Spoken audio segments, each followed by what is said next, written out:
warahmatullahi wabarakatuh. Alhamdulillah wassalatu wassalamu ala Rasulillah wa ala alihi wa ashabihi ajmain, amma ba'd. Dan aku sekalian rahmati Allah Subhanahu wa taala. Insyaallah taala hari ini kita melanjutkan pembelajaran tematik di tema 5, subtema 1, pelajaran 3 dan 6. Ustaz mohon maaf karena semalam tidak sempat menyampaikan materi karena Ustaz kurang sehat malam, qadarullah. Jadi Ustaz tidak masuk sekolah dan juga tidak sempat membuatkan materi. Insyaallah nanti untuk materi bahasa Inggris akan Ustaz siapkan pada hari Jumat nanti. Sebelum kita melanjutkan pembelajaran, seperti biasa perhatikan adab-adabnya, berpakaian yang rapi, berdoa, dan juga siapkan catatannya. Allahumma inni as'aluka ilman nafi'an wa rizqan tayyiban wa amalan mutaqabbalan. Allahumma la sahla illa ma ja'altahu sahla wa anta taj'alul hazna idza syi'ta sahla. Tema 5, subtema 1, komponen ekosistem. Pelajaran 3 sampai dengan 6. Komponen ekosistem. Komponen maksudnya bagian. Komponen atau bagian dari ekosistem. Ada 3 mata pelajaran yang kita pelajari di pelajaran 3 sampai 6. Ini ada IPS, SBDP, dan juga IPA. Nah, nanosa sekalian, di depan atau di tampilan handphone atau komputer antum bisa perhatikan di sini ada gambar peta negara Kesatuan Republik Indonesia. Yang putih itu merupakan negara-negara tetangga atau negara lain. Negara kita yang berwarna. Ini putih. Kemudian di sini juga ada negara lain di tengah-tengah negara kita. Ini ada Timur Leste. Di bawahnya, di bawah sini, pokoknya ada di bawah sini itu negara Australia. Australia dan juga Selandia Baru atau New Zealand. Di atas ada negara Thailand, Malaysia, Singapura, Brunei Darussalam, ada Filipina, kemudian ada di sebelah timur sini ada Papua Nugini atau Papua New Guinea. Papua Nugini. Ada Papua Nugini, Timur Leste, Australia, Selandia Baru, Filipina, Malaysia, Brunei Darussalam, Singapura, Thailand. Negara-negara yang berbatasan langsung, ada yang berbatasan secara laut dan juga ada yang berbatasan secara darat. Itu bisa perhatikan, ada juga dikelilingi 2 samudra, ada Samudra Hindia di sebelah selatan dan juga ada Samudra Pasifik di sebelah utara. Ini antum bisa lihat posisi ya, utara, selatan, barat, timur. Barat, timur, utara, selatan. Baik, nanosa sekalian, kita akan belajar tentang letak geografis Indonesia. Apa itu geografis atau letak geografis? Letak geografis merupakan letak suatu daerah atau negara dilihat dari kenyataan di permukaan bumi. Atau letak bentuk permukaan bumi atau letak permukaan bumi, letak suatu negara dilihat dari permukaan buminya. Letak geografis suatu daerah atau negara itu dibatasi oleh letak geografis daerah atau negara lain yang berbatasan. Jadi dilihat dari permukaan bumi, negara Indonesia ini letaknya sampai di bagian mana?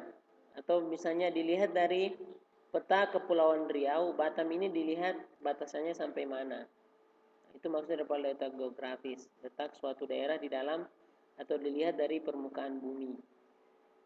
Seperti kita perhatikan di peta tadi, Indonesia ada berbatasan laut dan juga ada negara yang berbatasan langsung daratnya berbatasan langsung dengan Indonesia. Seperti Timur Leste, Papua Nugini dan juga Malaysia dan juga Brunei Darussalam. Itu ada 4 negara yang berbatasan darat dengan Indonesia.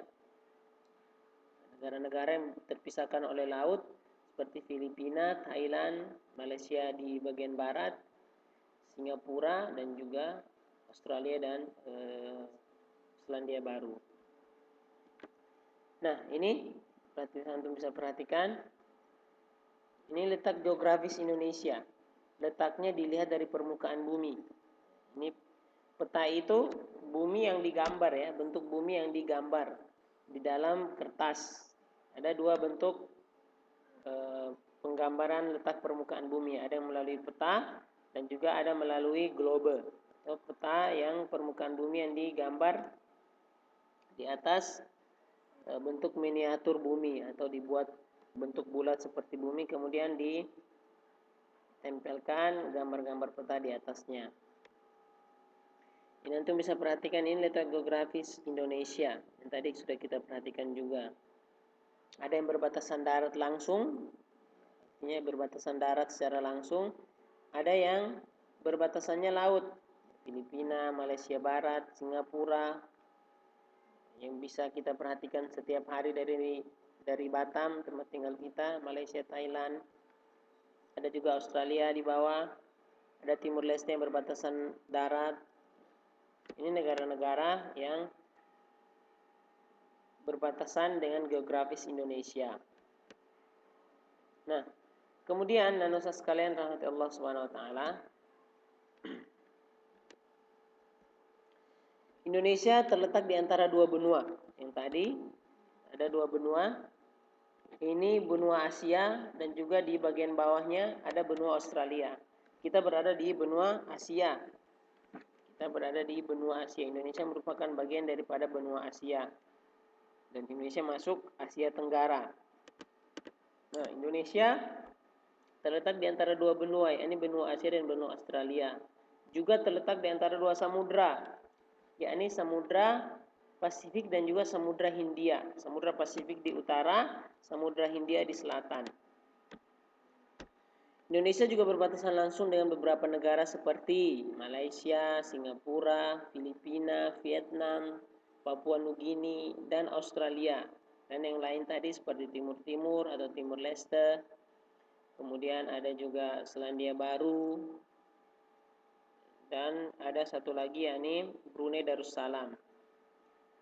Nah, letak geografis Indonesia dianggap strategis. Kenapa? Karena menjadi persilangan antara dua benua dan juga dua samudra.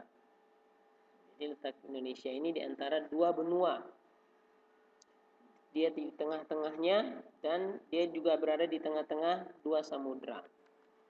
Yang dianggap posisinya strategis atau posisinya sangat bagus untuk menjalin hubungan bilateral atau hubungan dengan negara-negara lain. Kemudian nanusa sekalian rahmati Allah Subhanahu wa taala, Indonesia juga telah kita pelajari juga di pelajaran-pelajaran sebelumnya. Indonesia juga merupakan negara kepulauan atau negara maritim. Negara kepulauan dan negara maritim. Negara yang memiliki 17.000 pulau berukuran besar dan kecil yang berada di wilayah Indonesia. 17.000 pulau yang berukuran besar dan kecil yang berada di wilayah Indonesia. Nah, dari sejumlah pulau tersebut ada sekitar 6.000 pulau yang belum dihuni. Bayangkan, ada 17.000 pulau, ada 6.000 pulau yang belum dihuni, artinya masih kosong. Nah, pulau-pulau, ada yang pulau-pulau yang kecil, pulau-pulau kecil sekitar 6.000 pulau yang belum dihuni. Nah, wilayah Indonesia membentang dari Sabang, dari ujung Aceh sampai di Merauke di sebelah timur, di Papua. Dari Sabang di daerah Aceh di bagian barat membentang sampai di Merauke di daerah paling timur Indonesia. Terdiri atas daratan dan juga perairan. Luas daratan Indonesia luasnya adalah 1.922.570 km persegi. Itu luas daratannya. Luas perairannya lebih besar. Makanya Indonesia disebut negara maritim atau negara kepulauan atau negara yang dikelilingi oleh lautan.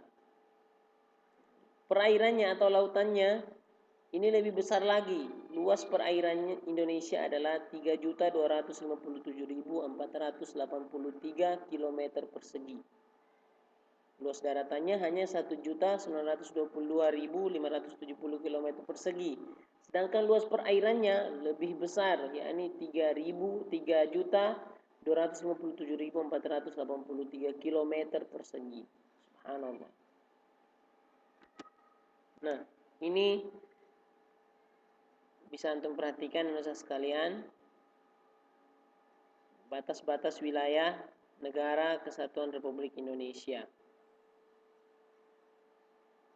Antum perhatikan, ditandai dengan tanda merah itu. Ini tanda-tanda merah. Ini merupakan batas daripada negara kesatuan Republik Indonesia. Kita ada di sini. Kita di Batam ini ada di dekat sini. Nampak ya? Kita ada di bagian sini. Batas sampai sini, keliling. Dan batas geografis itu tidak boleh dilewati. Kalau dilewati harus mempunyai izin internasional. Nah, kemudian anak-anak sekalian rahmati Allah Subhanahu wa taala, selain sebagai negara kepulauan atau negara maritim, Indonesia juga merupakan negara agraris. Apa itu negara agraris? Ini negara yang sebagian besar penduduknya bekerja sebagai petani. Kenapa disebut negara agraris? Karena sebagian besar penduduk Indonesia itu bekerja sebagai petani. Dan juga karena selain memiliki laut yang besar, Indonesia juga memiliki daratan yang luas. Makanya Indonesia disebut negara maritim, juga disebut sebagai negara agraris. Karena banyak penduduknya bekerja sebagai petani. Dan juga Indonesia sekalian, Indonesia juga disebut sebagai negara tropis. Kenapa disebut negara tropis? Karena Indonesia memiliki 2 musim. Indonesia disebut negara maritim karena laut dan kepulauannya banyak dan luas. Kemudian disebut negara agraris karena penduduknya banyak bekerja sebagai petani. Kemudian disebut juga sebagai negara tropis karena Indonesia ini hanya memiliki 2 jenis musim dan juga dilintasi oleh garis khatulistiwa. Makanya Indonesia disebut sebagai negara tropis, negara yang hanya memiliki 2 musim dalam 1 tahun. Ya, ini ada musim kemarau dan juga musim hujan. Musim kemarau dan juga musim hujan. Jadi anak-anak sekalian rahmati Allah Subhanahu wa taala, itu dia letak geografis, penjelasan tentang letak geografis Indonesia. Jadi Indonesia itu disebut negara kepulauan atau maritim, negara agraris dan juga negara tropis. Karena Indonesia memiliki 2 musim, yakni musim kemarau dan juga musim hujan yang terjadi masing-masing setiap 6 bulan sekali. Nah, anak-anak sekalian rahmati Allah Subhanahu wa taala, jadi besarnya negara kita, ya, dari membentang dari Sabang sampai Merauke, kepulauan-kepulauan yang begitu besar, begitu banyak. Ini harus kita jaga dengan cara menjaga persatuan dan kesatuan. Tidak boleh kita berpecah belah antara anak bangsa. Harus bersatu, menghargai perbedaan dan juga tidak memaksa seseorang untuk mengikuti atau masuk dalam suku, agama ataupun ras orang masing-masing. Jadi kita harus menghargai setiap perbedaan sesuai dengan, kalau menurut Islam harus sesuai dengan syariat, tidak boleh berlebihan. Nah, salah satu peristiwa tentang kesatuan dan persatuan di Indonesia yakni peristiwa Sumpah Pemuda pada tahun 1928. Peristiwa Sumpah Pemuda. Apa itu peristiwa Sumpah Pemuda? Yakni sebuah peristiwa penting dalam sejarah nasional Indonesia. Kenapa penting? Karena peristiwa ini menyadarkan Indonesia, masyarakat Indonesia yang kala itu berada di bawah penjajahan Belanda, terhadap pentingnya persatuan dan kesatuan untuk melawan penjajah. Peristiwa ini dianggap penting karena peristiwa ini terjadi ketika Indonesia dalam keadaan dijajah oleh bangsa Belanda atau negara Belanda, negeri Belanda. Peristiwa ini membuat orang Indonesia yang tadinya tidak bersatu, akhirnya jadinya bersatu. Tadinya perangnya masing-masing, setiap daerah melawan, berjuang sendiri-sendiri. Akhirnya seluruhnya bersatu, yakni ditandai dengan peristiwa, salah satunya ditandai dengan peristiwa Sumpah Pemuda pada tahun 1928. Ini merupakan salah satu pemicu bersatunya masyarakat Indonesia untuk bersama-sama melawan penjajahan. Nah, peristiwa ini terjadi pada Kongres Pemuda yang diadakan pada tanggal 27 dan 28 Oktober. Sudah berlalu 1 bulan yang lalu. Harinya Hari Sumpah Pemuda sudah berlalu pada bulan Oktober kemarin. Ini pada tanggal 27 dan 28 Oktober 1928. Kongres Pemuda atau kumpulan pemuda yang melahirkan peristiwa Sumpah Pemuda. Di Hari Sumpah Pemuda itu pada tanggal 28 Oktober. Setiap tanggal 28 Oktober itu dianggap sebagai Hari Sumpah Pemuda. Nah, nanusa sekalian rahmati Allah Subhanahu wa taala, peristiwa ini menginspirasi seluruh lapisan masyarakat Indonesia terhadap pentingnya persatuan dan kesatuan. Nah, pada saat pembentukan Kongres Pemuda ini atau peristiwa Sumpah Pemuda ini, para pemuda Indonesia berkumpul semuanya atau ada perwakilan daripada daerah masing-masing. Jadi berbeda suku, adat, bahasa, semuanya berkumpul pada saat Kongres Pemuda ini pada tanggal 27 dan 28 Oktober 1928. Ini mereka bersatu bertekad untuk membacakan sebuah sumpah pemuda, sumpah ikrar janji untuk supaya bersama-sama bersatu menghapus penjajahan di atas negeri atau bumi Indonesia. Isi sumpah pemudanya yakni yang pertama, ada 3 isi sumpah pemuda. Yang pertama, kami putra-putri Indonesia mengaku bertumpah darah yang satu tanah Indonesia. Yang kedua, kami putra-putri Indonesia mengaku berbangsa yang satu bangsa Indonesia. Yang ketiga, kami putra-putri Indonesia menjunjung bahasa persatuan bahasa Indonesia. Kita ulangi bersama-sama ya anak-anak sekalian. Kita ulangi bersama-sama. Kami putra-putri Indonesia mengaku bertumpah darah yang satu tanah Indonesia. Kami putra-putri Indonesia mengaku berbangsa yang satu bangsa Indonesia. Kami putra-putri Indonesia menjunjung bahasa persatuan bahasa Indonesia. Ini merupakan sebuah sumpah yang penting ya dalam proses memerdekakan negara kesatuan Republik Indonesia. Tentunya kemerdekaan atau keberhasilan tidak harus kita yakini bahwa datangnya dari Allah Subhanahu wa taala. Namun juga salah satunya adalah juga dengan usaha. Selain kita meminta kepada Allah Subhanahu wa taala, para pahlawan-pahlawan kita, para pendiri-pendiri bangsa kita, mereka juga berjuang untuk memerdekakan Indonesia, untuk supaya negara kita tidak lagi dijajah atau diperbudak oleh bangsa lain. Nah, selain sumpah ini, pada saat peristiwa ini juga 28 Oktober 1928 ini juga pertama kali dinyanyikan atau diperdengarkan lagu Indonesia Raya, ya ini lagu nasional kita, national anthem kita ya. Lagu kebangsaan kita. Ini pertama kali diperdengarkan pada saat pembacaan Sumpah Pemuda ini. Ya, ini lagu ini ditulis oleh Wage Rudolf Supratman, seorang pemuda atau namanya biasa disingkat W.R. Supratman.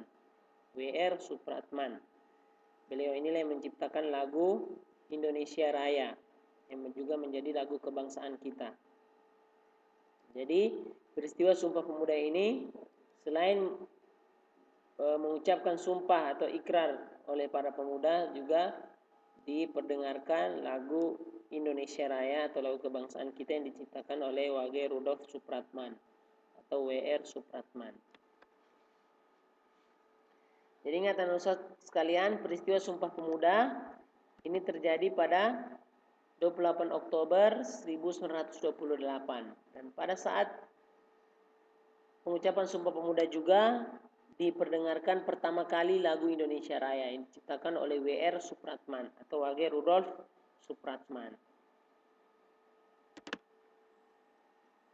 Nah, selain Sumpah Pemuda, sebelum Sumpah Pemuda anak-anak sekalian, banyak usaha yang dilakukan oleh para pendiri bangsa kita, para pahlawan-pahlawan kita dalam mempertahankan NKRI, mempertahankan Negara Kesatuan Republik Indonesia.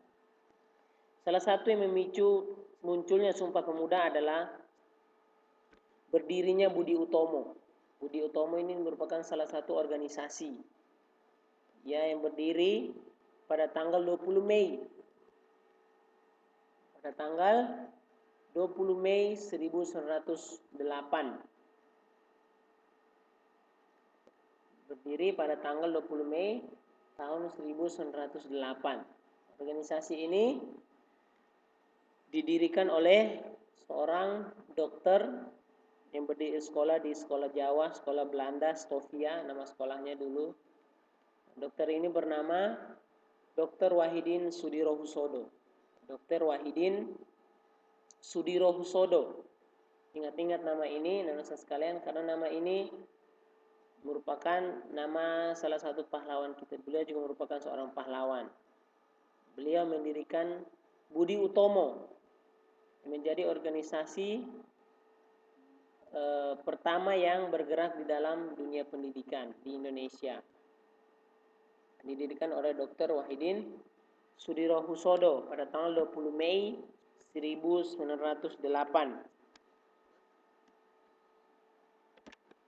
Nah, jadi maksud didirikannya Budi Utomo ini oleh Dr. Wahidin Sudirohusodo adalah untuk mengubah cara berjuang rakyat Indonesia yang tadinya berjuang hanya melalui fisik, nah sekarang berjuangnya juga melalui pendidikan. Jadi orang Indonesia, maksud daripada Dr. Wahidin Sudirohusodo ini, supaya orang Indonesia pun menjadi orang-orang yang selain kuat di dalam berperang, juga orang Indonesia juga harus bagus pendidikannya. Jangan mau dijajah terus, harus rubah pola pikirnya, harus sekolah supaya menambah pengetahuan. Ini maksud daripada Dr. Wahidin Sudirohusodo mendirikan Budi Utomo supaya orang Indonesia bisa berjuang juga melalui pendidikan, supaya orang Indonesia buka sekolah, mereka belajar, mereka juga tahu tentang ilmu-ilmu yang bisa mereka pakai untuk melawan atau bisa untuk mengusir penjajah dari tanah Negara Kesatuan Republik Indonesia. Nah, jadi Dr. Wahidin Sudirohusodo membangun Budi Utomo ini bersama seorang mahasiswa atau temannya di Stovia juga yang bernama Dr. Sutomo. Jadi Dr. Wahidin Sudirohusodo dan juga Dr. Sutomo ini, mereka berdua kemudian memiliki ide untuk mendirikan organisasi modern pertama di Indonesia yang bernama Budi Utomo, ya, yang bernama Budi Utomo. Dan juga tanggal 20 Mei ini juga, tanggal 20 Mei, hari berdirinya Budi Utomo juga, 20 Mei 1908. Nah, tanggal 20 Mei ini diperingati di Indonesia sampai sekarang sebagai Hari Kebangkitan Nasional. Kenapa disebut Hari Kebangkitan? Karena pada hari inilah orang Indonesia berjuang bangkit, ya, bukan hanya melalui fisik tapi juga melalui pendidikan. Orang Indonesia mulai bangkit, mereka mulai pelajari kelemahan-kelemahan musuh, mulai bangkit melawan penjajah dari segala sisi, bukan dari fisik tapi juga melalui pendidikan. Nah, ini tanggal 20 Mei diperingati sebagai Hari Kebangkitan Nasional. Kalau tadi tanggal 28 Oktober diperingati sebagai Hari Pemuda atau Hari Sumpah Pemuda.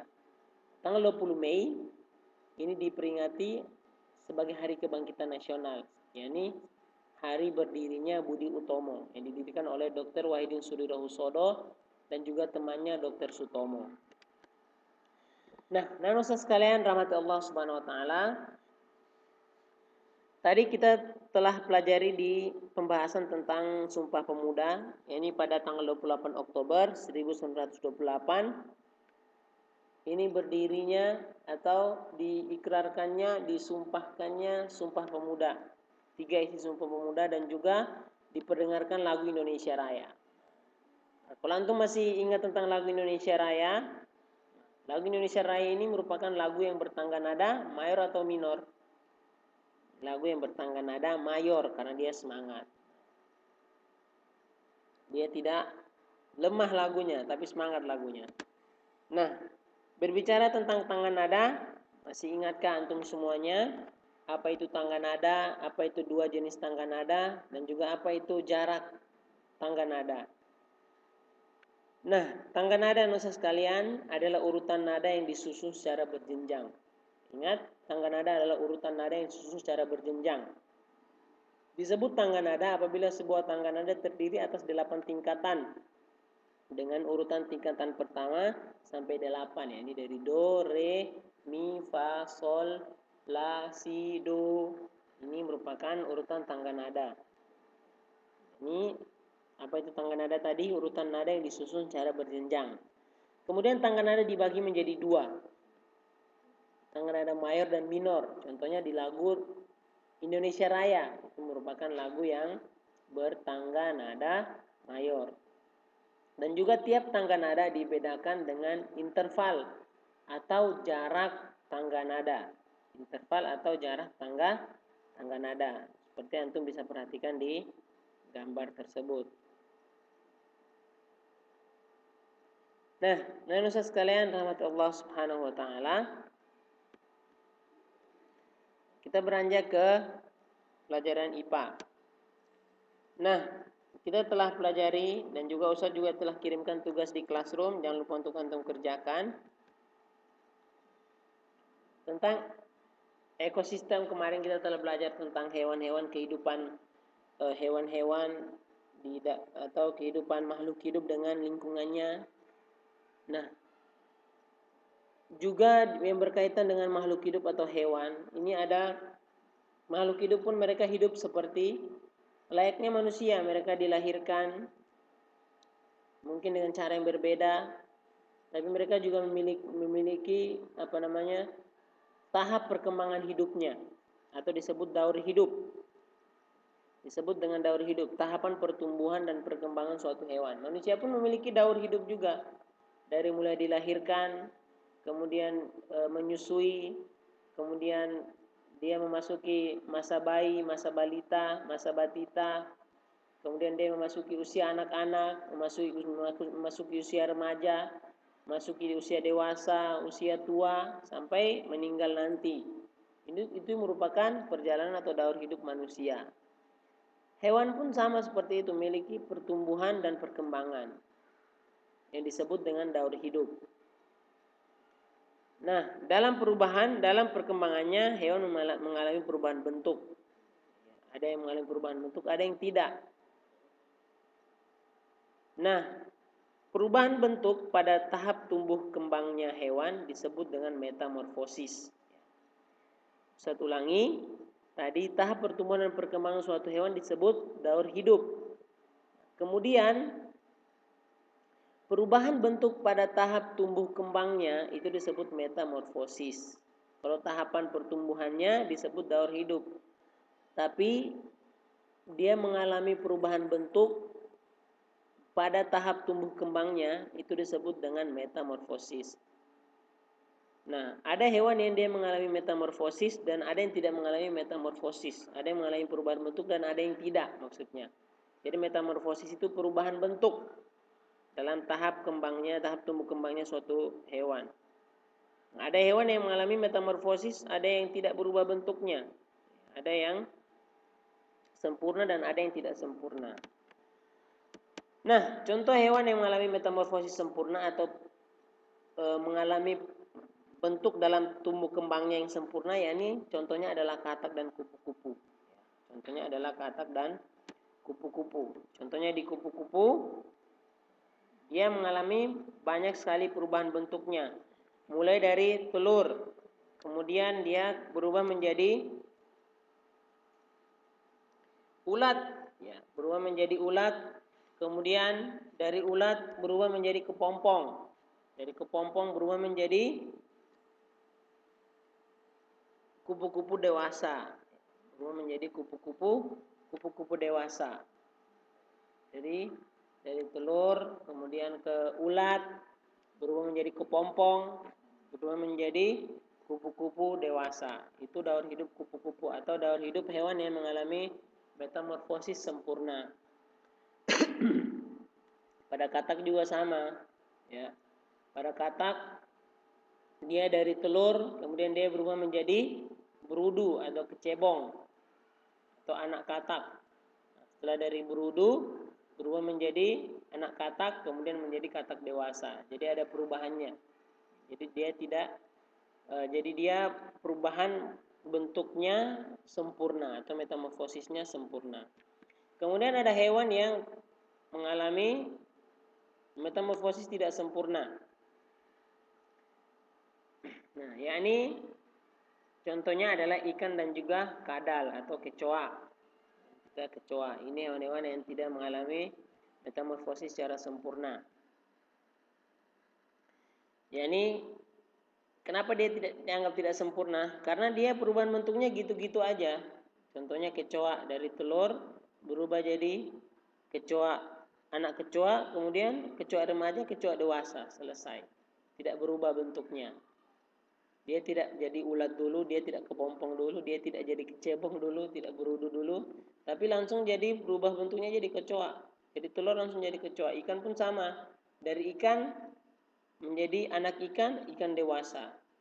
Kadal pun sama. Kadal remaja langsung jadi kadal dewasa. Tidak ada perubahan atau metamorfosisnya tidak sempurna. Tidak seperti katak dan juga kupu-kupu atau hewan serangga lainnya.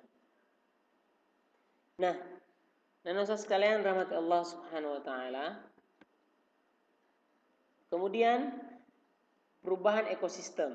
Tadi kita belajar tentang perubahan bentuk atau metamorfosis atau daur hidup daripada hewan. Ada juga perubahan pada suatu ekosistem atau suatu lingkungan yang terjadi hubungan antara makhluk hidup dan juga makhluk tidak hidup di sekitarnya.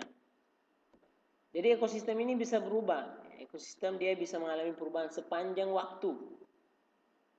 Jadi bagian-bagian dalam ekosistem atau komponen-komponen dapat mengalami peningkatan atau penurunan jumlah. Jadi bisa berkurang suatu hewan dalam suatu ekosistem atau suatu makhluk hidup dalam suatu ekosistem itu bisa berubah. Nah, perubahan ini bisa alami dan juga bisa karena kegiatan manusia.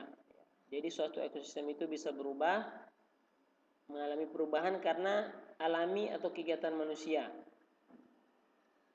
Kalau dia alami seperti misalnya terjadi tsunami atau terjadi gunung meletus. Kalau dia terjadi tsunami maka ekosistem air, ikan-ikan itu akan mengalami perubahan, pengurangan di sana karena dibawa semuanya ke darat. Atau terjadi gunung meletus, ini bisa menghancurkan hutan. Ketika hutan hancur, maka gunung meletus, hutan di sekitar gunung itu hancur, maka ekosistemnya pun akan mati juga. Terkena lava panas daripada gunung meletus tersebut, maka hewan-hewan bisa mati semua terkena bencana tersebut. Ini secara alami atau banjir. Banjir juga sama, bisa menghancurkan atau bisa mengurangi ekosistem dalam atau bisa mengurangi jumlah hewan atau jumlah makhluk hidup dalam suatu ekosistem. Jadi bisa merusak secara alami. Tapi ada juga karena kegiatan manusia dan ini lebih banyak. Lebih banyak perubahan ekosistem ini terjadi karena perbuatan manusia dibanding dengan perubahannya secara alami. Kenapa? Karena manusia itu hidup dan berkembang terus, semakin hari semakin banyak jumlahnya. Dan ini tentunya harus memenuhi kebutuhannya masing-masing. Akhirnya karena pemenuhan kebutuhan ini membuat terjadi perubahan yang besar dalam sebuah ekosistem. Pembukaan lahan hutan dijadikan sawah. Yang tadinya hutan yang hidup banyak hewan-hewan dibuka sawah, dijadikan sawah, dibuat perkebunan. Ini mengubah ekosistem. Walaupun membuka ekosistem yang baru. Misalnya dari hutan menjadi sawah. Namun Hewan-hewan yang tadi hidup dalam ekosistem hutan tersebut tidak ada lagi, sudah musnah semuanya, sudah berubah menjadi ekosistem yang baru, yang ini sawah. Cuman ada ular sawah dan juga tikus sawah, ada belalang, ada burung, atau kegiatan yang lain yang mencemarkan lingkungan, seperti misalnya pencemaran di sungai, yang tadinya contohnya di daerah-daerah di Jakarta, daerah-daerah di kota-kota besar, sungainya sudah tercemar, tidak ada lagi ikan-ikan di sana. Kalau kita mancing dapatnya sampah, tidak ada lagi ikan. Ekosistem sungainya sudah hancur karena perbuatan dan ulah tangan manusia. Di Batam juga sama. Batam juga ekosistem lautnya pun sedikit demi sedikit sudah rusak, sudah kotor, terkena limbah-limbah pabrik ataupun terkena tumpahan-tumpahan minyak. Jadi perbuatan manusia, kegiatan manusia ini bisa dapat mengubah keseimbangan ekosistem, bisa mengurangi jumlah makhluk hidup atau bisa merusak keberadaan makhluk hidup dan makhluk tidak hidup dalam suatu ekosistem. Nah, Ustaz sekalian, demikian pembelajaran kita pada hari ini. Tugasnya untuk antum semua, cukup baca dan pelajari saja, ulang kembali materi pembelajaran dan perbanyak membaca. Ulang kembali materi pembelajaran dan perbanyak membaca. Dan Ustaz sekalian, diulang-ulangi terus, dibaca bukunya, dan juga jangan lupa untuk mengerjakan tugas yang ada di classroom, Jangan lupa untuk mengerjakan tugas yang ada di classroom. Barakallahu fikum dan Ustaz sekalian. Ustaz ucapkan jazakumullah khairan atas perhatian antum semuanya dan kehadiran antum semuanya. Kita tutup dengan doa kafaratul majlis. Subhanakallahumma bihamdik asyhadu an la ilaha illa ant astaghfiruka wa atubu ilaik. Assalamualaikum warahmatullahi wabarakatuh.